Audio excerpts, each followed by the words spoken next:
Good morning, students. Today we will discuss about scintillation counter. M हम कैसे लिखेंगे scintillation counter का? A scintillation counter is used to detect and measure radiations like X-rays, gamma rays, alpha particles, beta particles, etc. Scintillation counter को हम radiations को detect and major करने के लिए यूज़ करते हैं, चाहे वो एक्सरेज हो, गामा रेज हो, बीटा पार्टिकल्स, किसी भी टाइप की रेज एंड अल्फा पार्टिकल्स हो सकते हैं, सभी के लिए हम यूज़ करते हैं स्किंटिलेशन काउंटर को। It makes use of suitable substance, एक सुटेबल सब्सटेंस का यूज़ करते हैं इसमें, which emits light flashes called scintillations when charge particles x rays gamma rays falls on it. तो ये एक टाइप की फ्लैशेज ऑफ लाइट एमिट करता है जैसे ही हम इसके ऊपर चार्ज पार्टिकल्स या रेज को फॉल कराते हैं, तो यहाँ पे जो है वो एक फ्लैशेज ऑफ लाइट एमिट करता है। उन सब्सटेंस को हम बोलते हैं स्किंटिलेटर्स, और या फिर इसको फॉस्फोरस भी बोल सकते हैं हम। तो स्किंटिलेटर का जो ब्लॉक डायग्राम है वो किस टाइप से होएगा? इनिशियल में हम सोर्स ऑफ लाइट जो हमने रेडिएशंस फॉल करानी है वो हम फॉल कराएंगे स्किंटिलेटर के ऊपर।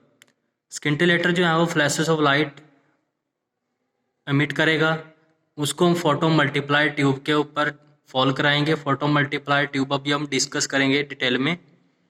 तो फोटो मल्टीप्लाई ट्यूब से जो भी हमें इलेक्ट्रिक पल्स मिलेगी उसको हम एम्पलीफायर के पास सेंड कर देंगे, और फिर उसको स्केलर और काउंटर जो डिवाइस है पल्सेस को काउंट करेगा उसके ऊपर पास हम उसको सेंड कर देंगे। इनके बीच में हम एक डिस्क्रिमिनेटर डिवाइस भी यूज़ कर सकते हैं। वो जो लो पल्सेस हैं जिनका एम्पलीट्यूड पल्सेस का कम होता है उनको वो ब्लॉक कर देता है, और ओनली हाई पल्सेस की जो पल्सेस मिलेंगी हमें उन्हीं को आगे फॉरवर्ड सेंड करेगा काउंटर के पास।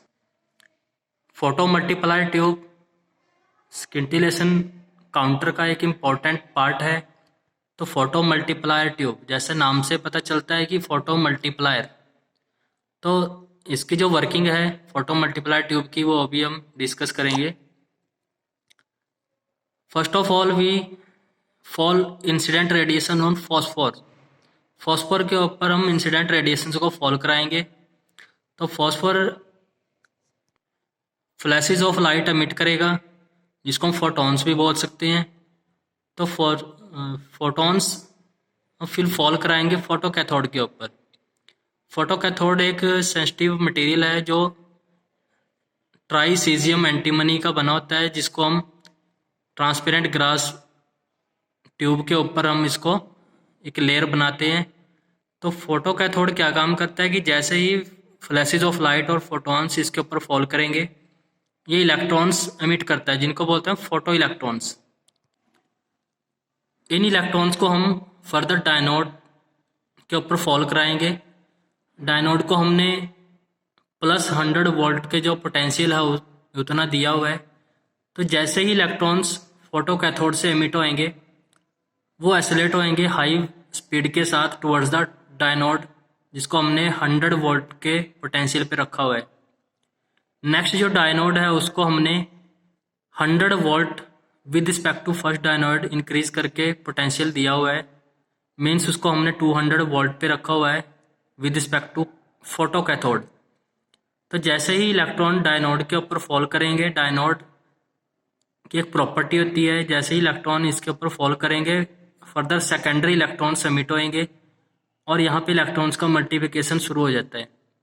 तो जैसे ही फर्स्ट डायनोड से सेकंड डायनोड के ऊपर हाई स्पीड के साथ इलेक्ट्रॉन्स फॉल करेंगे तो वहाँ से फर्दर सेकेंडरी इलेक्ट्रॉन्स जो है वो और क्रिएट होएंगे। ऐसे ही थर्ड डायनोड को हमने फर्दर 100 डिग्री इंक्रीजिंग पोटेंशियल पे रखा हुआ है और ज़्यादा इलेक्ट्रॉन्स सेकेंडरी इलेक्ट्रॉन्स क्रिएट होएंगे। इस तरह से जो है वो इसमें हम अप्रोक्सीमेट 10 स्टेजेस जो है वो डायनोड की रखते हैं, इंक्रीजिंग ऑर्डर ऑफ 100 वोल्ट पर डायनोड। तो ऐसे ही जो 10th डायनोड होएगा उसको हम अप्रोक्सीमेट 1000 वोल्ट पे रखते हैं और इसको हम एनोड के साथ कनेक्ट कर देते हैं। एनोड को हमने बैटरी के पॉजिटिव टर्मिनल जो भी हमने इसमें 1000 वोल्ट पे रखा हुआ है एनोड के साथ कनेक्ट करके, उसको थ्रू ए कैपेसिटर पल्स, जो भी हमें इलेक्ट्रिक पल्स मिलेगी उसको हम एम्पलीफायर के पास सेंड कर देते हैं। तो इसमें हम देखेंगे कि जो इलेक्ट्रॉन्स हैं वो मल्टीप्लाई हो रहे हैं, हर स्टेजेस के बाद इलेक्ट्रॉन्स का मल्टीप्लिकेशन हो रहा है।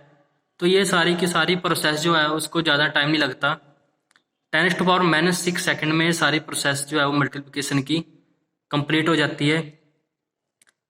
और इसमें जो एम्पलीफिकेशन ऑफ इलेक्ट्रॉन्स हैं वो बहुत ज़्यादा मिलता है हमें, बहुत ज़्यादा। अगर हम कंसिडर करते हैं कि फोटो कैथोड से ओनली एक सिंगल इलेक्ट्रॉन एमिट होता है जो फर्स्ट डायनोड के पास ट्राई करता है, जिसको हमने 100 वोल्ट पे रखा हुआ है। तो लास्ट तक आते आते 10 स्टेज तक जो एक इलेक्ट्रॉन शुरू में क्रिएट हुआ था वो मल्टीप्लिकेशन होते हुए फोटो मल्टीप्लाई ट्यूब में, इसकी जो अमाउंट है वो 10⁻⁶ यानी 10 लाख इलेक्ट्रॉन जो है हमें मिल जाते हैं। तो इतने ज़्यादा इलेक्ट्रॉन्स को मिलने से जो हमें आउटपुट में पल्स की जो हाइट मिलती है वो भी एक हाई एम्पलीट्यूड की पल्स हाइट मिलती है। नेक्स्ट हम वर्किंग में लिखेंगे कि the ionising radiations is absorbed by the scintillator and its atoms और मॉलिक्यूल्स आर एक्साइटेड। तो जैसे ही हम आयनाइजिंग रेडिएशंस को हम फॉस्फोरस या स्किंटिलेटर के ऊपर फॉल कराएंगे तो जो स्किंटिलेटर के एटम्स या मॉलिक्यूल्स हैं वो एक्साइटेड स्टेट में चले जाते हैं।